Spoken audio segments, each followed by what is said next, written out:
Сәлеметсіздер ме, құрметті оқушылар? Қазақ тілі сабағы 5-ші сынып. Бөлім мәдениет және тіл қарым-қатынас. 4-ші сабақ тақырып тіл тазалығы.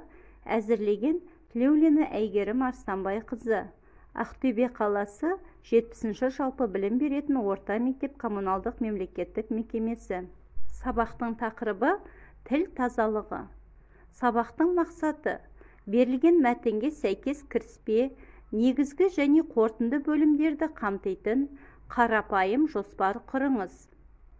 Қазақ тілінің дыбыстар жүйесін, үндестік заңын, емлелік ерекшеліктерін ескере отырып, орфографиялық нормаға сай жазыңыз.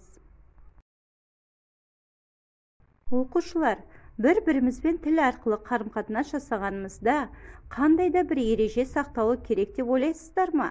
Барлық уақытта ережемен сөйлеу, ереже бойынша жазу мүмкін бе? Осы мәселелерге байланысты өз ойларыңызды төмендегі сұрақтарға жауап беру арқылы білдіріңіздер. Дұрыс сөйлеу, дұрыс жазу ережелері барын білесіздер ме? Екінші сұрақ: дұрыс сөйлемеу тіл тазалығына нұқсан келтіреді деп ойлайсыз ба? Тілімізде дұрыс сөйлеу, дұрыс жазу ережелері бар. Сөйлеген кезімізде тілімізде оғаш сөздерді пайдалану тіліміздің өсіп-өркендеуіне өзінің кері әсерін тигізеді. Дұрыс сөйлемеу тіл тазалығына міндетті түрде нұқсан келтіреді.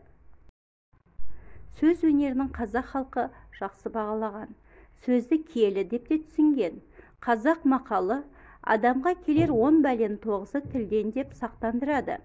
Тіземнен сүріндірсең де, тілімнен сүріндіре көрме деген тілекті айтушы да ата-бабаларымыз.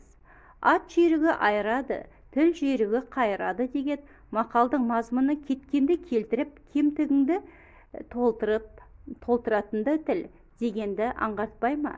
Тілді аса жоғары бағаланғанын, сөздің құдіретті деп танығанын халықтың осындай қазыналы сөздерін де аңғаруға болады. Тіл мәдениеті үшін күрес екен. Бірінші тіл мұқату үшін күрес емес, ана тіл қызметінің өрісін кеңейту, оны білім мен тәрбие, таным мен түсініктерін мықты құралына айналдыру үшін күрес. Бағалау критерийі: мәтінге сәйкес қарапайым жоспар құрыңыз. Дескрипторы: кіріспе, негізгі, қорытынды бөлімдерді қамтитын жоспар құрыңыз. Жоспар бөлімдері мәтін мазмұнына сәйкес келуін ескеріңіз. Дұрыс нұсқасы: оқушылар, берілген мәтінді мұқият оқып, қарапайым жоспарды мақсатқа сай құрдыңыз деп ойлаймын.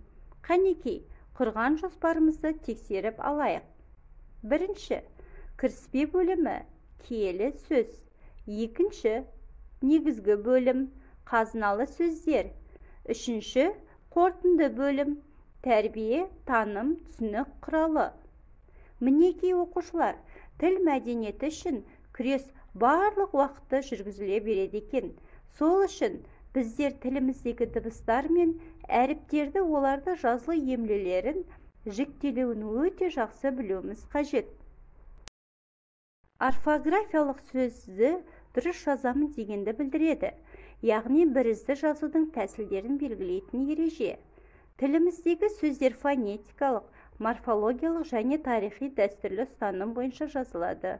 Фонетикалық ұстаным бойынша сөз бөлшектері қалай айтылса, солай жазылады. Бұл сөздегі қосымшалардың жазылуында ескеріледі. Мысалы, адамдар, ағаштар. Күрделі сөз бен сөз тіркестері айтылған, олардың кейбір дыбысы өзгеріске ұшырауы мүмкін. Бірақ жазылуында морфологиялық ұстаным бойынша түбірлері өзгермей жазылады. Мысалы, жер-көк, жер-көк, қоян-қолтық, қоян-қолтық. Тарихи дәстүрлі ұстаным бойынша қазақтың байырғы көне сөздері.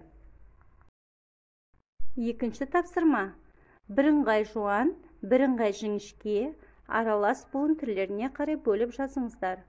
Адамдар үшін өмірдегі ең бағалы құндылықтардың бірі ана тілі. Ана сүтімен дарыған тілдің қасиетін сөзбен айтып жеткізу мүмкін емес. Тілді құрметтеу әрбір азаматқа парыз.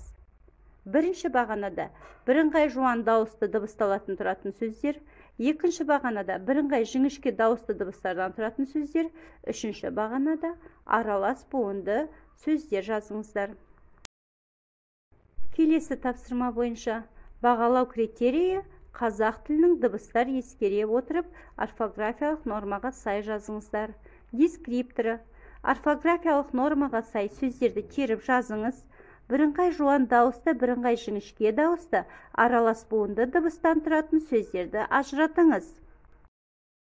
Жауап үлгісі: бірыңғай жуан дауысты дыбыстан тұратын сөздер: адамдар, бағалы, құндылықтардың, ана, дарыған, айтып, азаматқа, парыз. Екінші, бірыңғай жіңішке дауысты дыбыстан тұратын сөздер: үшін, өмірдегі, ең, бірі, тілі, сүтімен, сөзбен, жеткізу, мүмкін емес, әрбір. Аралас буын сөздер: қасиетін, құрметтеу. Қорытынды бөлім оқу тапсырмасы: тіл тазалығы жөнінде 5 мақал жазыңыздар. Мақалдардағы негізгі ойды анықтап, өз пікірлеріңізбен қорытындылаңыздар. Осымен оқушылар, бүгінгі сабағымыз аяқталды. Сау болыңыздар.